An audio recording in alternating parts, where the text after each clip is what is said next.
So here we are, 2007 Toyota Tundra, installing a Unichip. So the Unichip, if you look at the engine, there's the front of the truck, the headlights. You come back, computer hookup lies on the back of the firewall. And basically, it's very, very tight in here. So you got to get these two plugs undone. In order to release the plug, get my hand in there. It's basically flip this lever up and pull the plug off. So there's one on the bottom that the lever is over on this side.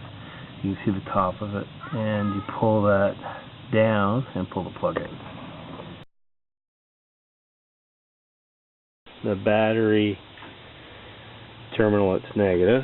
There's your positive. Front of the truck, headlights, positive, negative.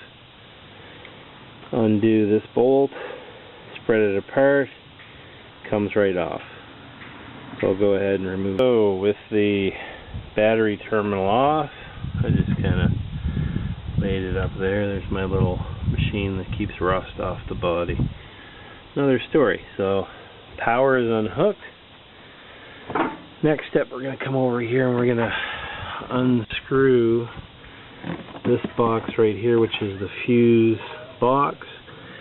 You've got a bolt there, and then there's a bolt in on the other side, straight down.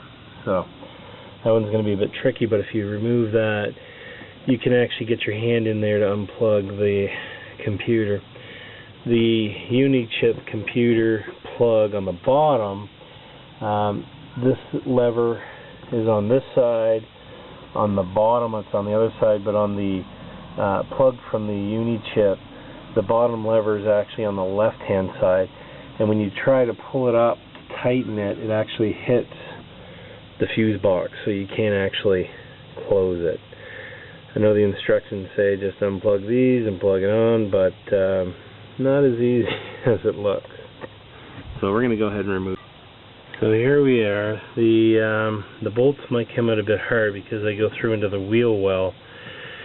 And if you've got rubberized undercoating, it's going to stick on the other side of the bolt. So here it is.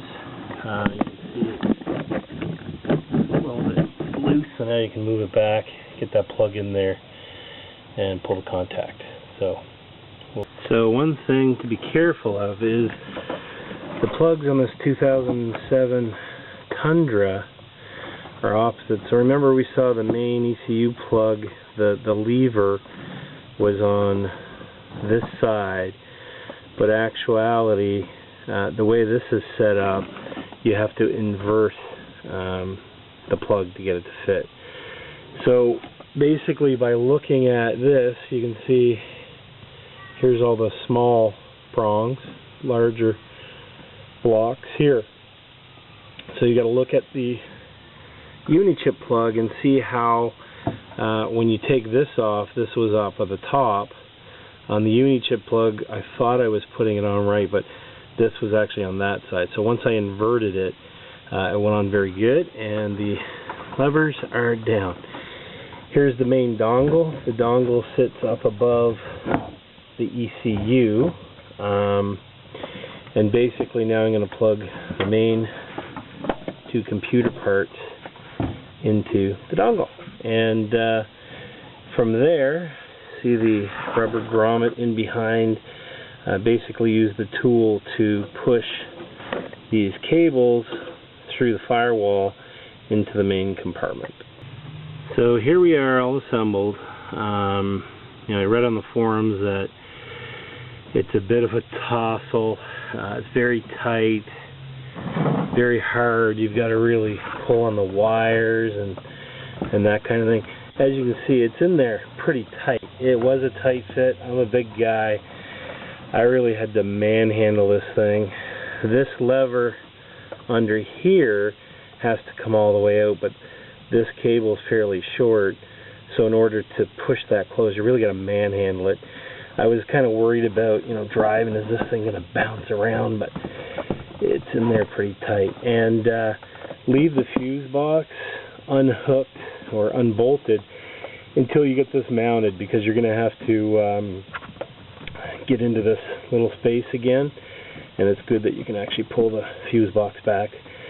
Problem is, you're not going to be able to put this bolt in, but you can get the bolt here and the bolt on this side. That should give you enough pressure for the fuse box to stay down. So that's the unit mounted.